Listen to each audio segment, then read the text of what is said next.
Oi, eu sou o Nunubis. Você viu a treta que tá rolando entre o Felca e o Ítalo Santos? Mano, o Felca soltou um vídeo que simplesmente explodiu na internet. Nele, ele acusa Ítalo Santos de utilizar menores de idade nos seus conteúdos. E o caso mais comentado é da Camilinha, que hoje tem 17 anos, mas apareceu nos vídeos desde mais nova.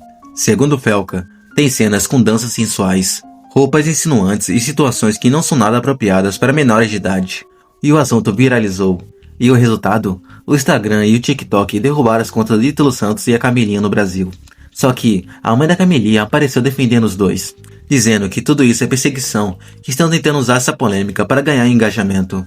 Enquanto isso, o Ministério Público da Paraíba já abriu uma investigação para apurar as denúncias. Caso saia mais notícias, eu trago aqui para vocês, ok? Até a próxima. Agora, os 5 novos seguidores.